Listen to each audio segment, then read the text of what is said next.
दोस्तों अगर आप भी अश्विन और विराट कोहली को महान खिलाड़ी मानते हैं तो वीडियो को लाइक जरूर कीजिएगा। दोस्तों जब मूसलाधार बारिश के बाद टीम इंडिया ने मैदान में कदम रखा तब गेंद और बल्ले के बीच ऐसा जबरदस्त घमासान हुआ कि यह निर्णायक मुकाबला अंतिम ओवर में जा पहुंचा, जहां भारतीय टीम को जीत के लिए केवल एक विकेट चाहिए था। वेस्ट इंडीज को मात्र 6 रन बनाने थे। बल्लेबाजी कर रहे थे उनके सबसे भरोसेमंद बल्लेबाज जैसन होल्डर। सामने टीम इंडिया की आखिरी उम्मीद बनकर खड़े थे सर रविंद्र जडेजा। फिर कुछ ऐसा हो गया जिसने क्रिकेट के 150 सालों के इतिहास को पलट कर रख दिया। तो आखिर किसने मारी इस रोमांचक अंतिम ओवर में बाजी? क्या जडेजा दिला पाए हैं भारत को जीत? जानने के लिए हमारे साथ अंत तक बने रहिएगा। लेकिन उससे पहले आपको क्या लगता है कि अश्विन, जडेजा और कोहली में कौन सबसे बड़ा मैच विनर है? नीचे कमेंट करके जरूर बताइएगा। दोस्तों भारत और वेस्टइंडीज के बीच 2 मैचों की टेस्ट सीरीज का दूसरा मुकाबला इतिहास के पन्नों में निश्चित तौर पर दर्ज किया जाएगा, क्योंकि इस मुकाबले में न केवल वेस्टइंडीज ने भारतीय टीम को कड़ी चुनौती दी बल्कि 5 दिनों तक मुकाबले को ले गए, जिसकी बदौलत अब यह मुकाबला निर्णायक मोड़ पर अंतिम दिन पहुंच चुका था। लेकिन किस्मत भी भारत के साथ नहीं थी। मूसलाधार बारिश के चलते जो मैच 7 बजे से शुरू होने वाला था उसका इंतजार लंबा और लंबा होता चला गया। घड़ी का कांटा चलता गया। पहले 10 बजे फिर 11 बज गए, लेकिन मुकाबला शुरू नहीं हो पा रहा था। भारतीय फैंस के तो पसीने छूटने लगे थे, क्योंकि यदि मैच नहीं खेला जाता तो टीम इंडिया को 12 अंक नहीं मिल पाते, जो हमारे लिए बहुत बड़ा नुकसान होता। लेकिन दोस्तों आखिरकार 140 करोड़ भारतीयों की दुआओं का असर हुआ और जब 12:30 बजे बारिश थमी तब एक बार फिर से मुकाबले को शुरू करने का निर्णय लिया गया। हालांकि मैदान को तैयार करते समय 1 बज चुके थे। अब खेल को केवल 40 ओवरों का कराने का निर्णय लिया गया, जहां वेस्टइंडीज को जीत के लिए रन चाहिए थे 289, तो वहीं टीम इंडिया को अभी भी पूरे 8 विकेट चाहिए थे। यानी कि भारत को टीम के लिए चुनौती अंगारों पर चलने से कम नहीं थी। अपनी टीम को जीत की तरफ ले जाने के लिए तेज नारायण चंद्रपाल के साथ जर्मन ब्लैकवुड की जोड़ी मैदान में उतरी। उनमें जोश की कोई कमी नहीं थी। वहीं भारतीय टीम तो अपनी जान हथेली पर लेकर मैदान में उतरी थी। पहले ओवर में रफ्तार के सौदागर मोहम्मद सिराज ने अपना जादू दिखाते हुए जर्मन ब्लैकवुड को क्लीन बोल्ड कर टीम इंडिया के लिए जीत के दरवाजे खोल दिए। ब्लैकवुड केवल 20 रन बनाकर पवेलियन लौटे। ऐसा लगा था कि भारतीय टीम इस मुकाबले को अपने नाम कर सकती है, लेकिन तेज नारायण चंद्रपाल तो इस टेस्ट मैच में T20 के रफ्तार से आगे बढ़ रहे थे। जी हां दोस्तों, देखते देखते उन्होंने 15 ओवर बल्लेबाजी कर डाली, जहां वेस्टइंडीज को जीत के लिए केवल 170 रनों की दरकार थी, वो भी 150 गेंदों पर। भारतीय टीम को अभी भी 7 विकेट चाहिए थे। हमारे हाथों से जीत रेत की तरह फिसलती जा रही थी। ऐसे में कप्तान रोहित के सामने जब कोई रास्ता शेष नहीं था, तब उन्होंने अपने तुरुप के इक्के और आखिरी हथियार रविचंद्रन अश्विन का रुख किया। अश्विन मैदान में उतरे। पहले ओवर में तो वो कुछ खास नहीं कर पाए, लेकिन जब दोबारा उन्हें मौका मिला तब अश्विन ने अपने शतक की तरफ बढ़ रहे तेज नारायण चंद्रपाल को अपने सामने घुटनों पर लाकर सबसे बड़ी मछली का शिकार किया और वहीं टीम इंडिया के मुकाबले में धमाकेदार वापसी करवाई। चंद्रपाल 9 चौके और 2 छक्कों की बदौलत 96 रन बनाकर वापस लौटे। तो फिर उनके आउट होने के बाद बल्लेबाजी करने आए एतौंजे को भी पहली ही गेंद पर अश्विन ने चलता कर वेस्टइंडीज की कमर तोड़ दी थी। जी हां दोस्तों, लगातार 2 गेंदों पर रविचंद्रन अश्विन ने 2 विकेट चटकाकर मुकाबले का रुख ही पलट दिया था। वेस्टइंडीज तो अपने आंखों पर भी भरोसा नहीं कर पा रही थी, तो वहीं टीम इंडिया पूरी तरह से वेस्टइंडीज पर शिकंजा कसने के लिए तैयार थी। दूसरी तरफ सर जडेजा का भी जादू सिर चढ़कर बोला। अचानक से भारतीय टीम मुकाबले में बहुत आगे आ चुकी थी।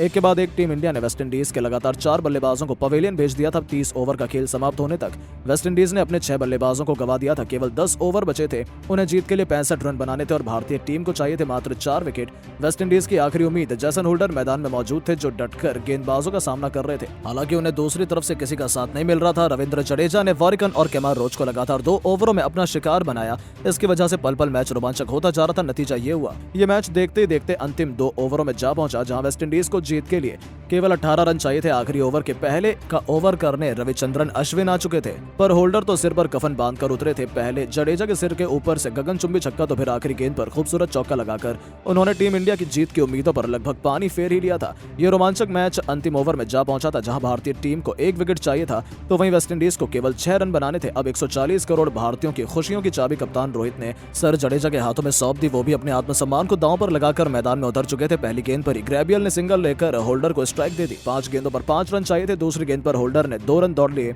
अब आखिरी 4 गेंदों पर जीत के लिए केवल 3 रन चाहिए थे। भारतीय फैंस की तो सभी उम्मीदें खत्म हो चुकी थी, क्योंकि अब यहां से कौन ही मैच जीत सकता है। लेकिन जडेजा ऐसे ही थोड़ी सबसे बड़े मैच विनर कहे जाते हैं। तीसरी गेंद उन्होंने डॉट कर दी। अब 3 गेंदों पर जब 3 रन चाहिए थे, तब ओवर की चौथी गेंद पर जडेजा ने फिर क्या ऐसा जादू चलाया कि दहलीज में खड़ी वेस्टइंडीज भी बहुत चक्कर रह गई। जी हां दोस्तों, रविंद्र जडेजा के बिछाए जाल में आखिरकार वो फंस ही गए, जहां गेंद को बाउंड्री के बाहर मारने के प्रयास में वो उसे हवा में मार बैठे। हालांकि पहली नजर में लगा था कि गेंद फील्डर से बहुत बहुत दूर जाकर गिरेगी और वेस्टइंडीज इसी गेंद पर जीत जाएगी। लेकिन उसके नीचे थे कप्तान रोहित शर्मा, जिन्होंने गेंद को अपने हाथों से जाने नहीं दिया और बड़ी आसानी से उसे अपने हाथों में थाम कर वेस्टइंडीज के जबड़े से जीत छीन ली। कैरिबियाई खेमा तो अपनी आंखों पर भरोसा नहीं कर पा रहा था, लेकिन टीम इंडिया ने 2-0 से सीरीज को अपने नाम कर लिया था।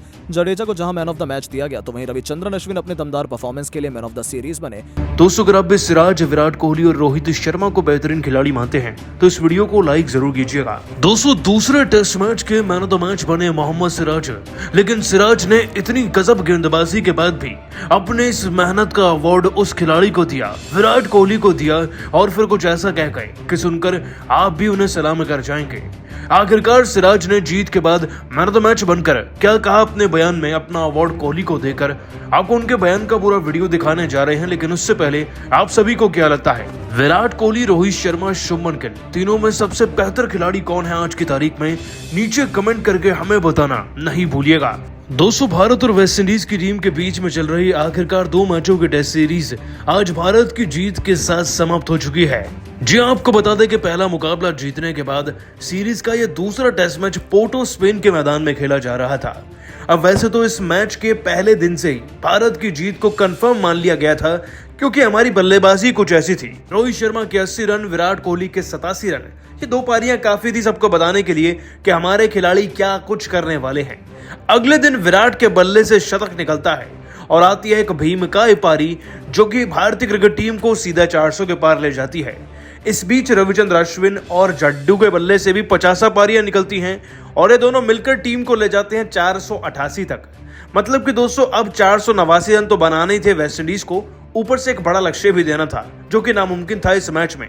लेकिन एक कार्य वेस्टइंडीज की टीम ने बहुत अच्छे से किया, अपने विकेट्स को बचाना। तीसरे दिन के खेल में वेस्टइंडीज की टीम के सभी खिलाड़ियों ने मिलकर रन्स भी बनाए और विकेट्स भी बचाए। ये सब देखकर हैरान थे। 228 पर इस टीम के 6 विकेट थे, लेकिन फिर आती है सिराज एक्सप्रेस और चौथे दिन में इस पूरी टीम को ढेर कर देती है। अब इसके जवाब में दोस्तों, दूसरी इनिंग में वैसे तो हमें रन ज्यादा चाहिए नहीं थे, लेकिन फिर भी ईशान मैदान में उतरे और उतरकर 50 जड़ दिया। उधर गिल भी अच्छी बल्लेबाजी करके गए। इनसे हमारी टीम का स्कोर 365 तक पहुंचा और इतना ही टारगेट मिला वेस्टइंडीज को। वेस्टइंडीज की टीम 200 दूसरी इनिंग्स में 76 रन बना चुकी थी, लेकिन उनके 2 विकेट अश्विन ने ले लिए थे। और आज 5वें दिन जब फैसला होना था, तब बारिश ने मैदान में दस्तक दे दी और ऐसी दस्तक दी कि जाने का नाम ही नहीं लिया। बस फिर क्या होना था, मुकाबले को रद्द करना पड़ा, लेकिन अल्टीमेटली भारतीय क्रिकेट टीम इस सीरीज को जीत गई। वैसे सीरीज के दूसरे मैच में सिराज का प्रदर्शन सबसे ज्यादा शानदार था। 23वें ओवर की छठी गेंद तक सिराज ने गेंदबाजी करी और रन दिए मात्र 60 और लिए पूरे 5 बड़े विकेट, जिसके चलते वो मैन ऑफ द मैच भी बने। लेकिन सिराज की महानता तो देखिए, अपने विराट कोहली जिनसे वो सब कुछ सीखे हैं, उनकी 121 रन की पारी पर अपना ये मैन ऑफ द मैच के अवार्ड को कुर्बान करते हुए उन्होंने दिल जीतने वाली बातें कही। आपको बताया दोस्तों कि सिराज ने मैन ऑफ द मैच बनने के बाद कहा, सीरीज जीतने से ज्यादा इस मुकाबले में विराट भाई के शतक को देखने की जो खुशी थी, मैं उसे बयान नहीं कर सकता। हर एक फैन की तरह मैं भी उनका फैन हूँ, और जिस हिसाब से वो पूरे मैच में बल्लेबाजी कर रहे थे, हमारी जीत तो वहीं कंफर्म हो चुकी थी। अब बारिश के चलते नहीं जीते तो क्या, सीरीज तो हम जीत गए हैं, लेकिन सीरीज हम सबके एफर्ट की वजह से जीते। रोहित शर्मा जैसे कप्तान हो, अश्विन जैसे टीममेट्स हो, तो जाहिर सी बात है जीत आसान हो ही जाती है। ऊपर से विराट भाई का शतक सोने पर सुहागा था, इसलिए मुझे लगता है कि ये जो मैन ऑफ द मैच का अवार्ड मुझे 5 विकेट हॉल के लिए मिला है ना, ये अगर विराट भाई को दिया जाए तो ज्यादा बेहतर होगा। मुझे पूरी उम्मीद है कि हम ऐसे ही आगे चलकर टेस्ट में जीतते रहेंगे और इस बार WTC लेकर आएंगे। दोस्तों, सिराज का यह बयान दर्शाता है कि कोहली के लिए वो कितनी ज्यादा इज्जत रखते हैं। दोस्तों, अगर आप भी भारत को पाकिस्तान से बेहतर टीम मानते हैं तो इस वीडियो को लाइक करना नहीं भूलिएगा। दोस्तों, वेस्टइंडीज से सीरीज जीतने के बाद पॉइंट टेबल में जबरदस्त भूचाल आ चुका है। WTC की पॉइंट टेबल में भारत और पाकिस्तान में अब आगे कौन है? क्या 2025 के WTC के लिए पाकिस्तान ने अभी से भारत को चुनौती देना शुरू कर दिया है? बाकी सभी टीमें कहां पीछे रह गई और आखिरकार इस मैच के ड्रॉ होने से कैसे भारत को झटका भी लगा? आपको सब कुछ और पॉइंट टेबल का हाल इस वीडियो में बताने जा रहे हैं, लेकिन उससे पहले आप सभी को क्या लगता है, भारत और पाकिस्तान के बीच में अगर WTC का फाइनल हो गया तो उसे कौन जीतेगा, भारत या पाकिस्तान? नीचे कमेंट करके जरूर बताइएगा। दोस्तों, भारत और वेस्टइंडीज की टीम के बीच में इस समय 2 मैचों की टेस्ट सीरीज जो चल रही थी, वो आखिरकार भारत की जीत के साथ खत्म हो चुकी है। पहले मैच को तो हमने जीता ही था, लेकिन दूसरे मैच को भी भारतीय क्रिकेट टीम ऑलमोस्ट जीत चुकी थी। वो चाहे विराट कोहली का शतक हो, उनकी 121 रन की पारी हो, रोहित शर्मा के 80 रन हो या सिराज के 5 विकेट का हॉल, भारतीय क्रिकेट टीम के खिलाड़ियों ने कोई एक भी ऐसी कसर छोड़ी नहीं थी जिससे कि ये मैच वेस्ट इंडीज के लिए एक बार भी पलट जाता। कुल मिलाकर हमारा प्रदर्शन ओवरऑल अच्छा था और इस मैच के विजेता भी हम ही बनते, वो तो बारिश ने दखलंदाजी कर दी। खैर, उसके बावजूद दोस्तों भारतीय क्रिकेट टीम सीरीज जीत गई है। लेकिन इस सीरीज को जीतने के बावजूद भी WTC पॉइंट्स टेबल में रुतबा पाकिस्तान का बढ़ चुका है। आपने दोस्तों बिल्कुल सही सुना, ये रुतबा पाकिस्तान का पॉइंट्स टेबल में बढ़ा है, वो है WTC की पॉइंट्स टेबल जो 2025 में होगा। उसकी शुरुआत इस सीरीज से हो चुकी है। वैसे एक शुरुआत ऑस्ट्रेलिया इंग्लैंड की एशेज से और एक शुरुआत पाकिस्तान व श्रीलंका की भी हुई है। उनकी भी 2 मैचों की सीरीज चल रही है श्रीलंका में, तो उसका भी जिक्र करेंगे और आखिरकार कैसे पाकिस्तान भारत से आगे निकल गया, पॉइंट्स टेबल में कौन कहां रह गया, चलिए आपको एक एक कर बताते हैं। तो फिलहाल अगर बात करें 5वें नंबर की, तो यहाँ पर 2 टीमें हैं इस पॉइंट्स टेबल में, वेस्ट इंडीज और श्रीलंका। सबसे नीचे श्रीलंका की टीम है, एक में से एक मैच हारा है जो इन्हें आखिरी पायदान पर बनाता है। इनसे ऊपर दोस्तों वेस्ट इंडीज की टीम है, एक मैच हारे हैं लेकिन एक मैच ड्रॉ हो गया आज, जिसके चलते इनके 4 अंक तो बन गए और PCT भी 16.6 पहुंच गया।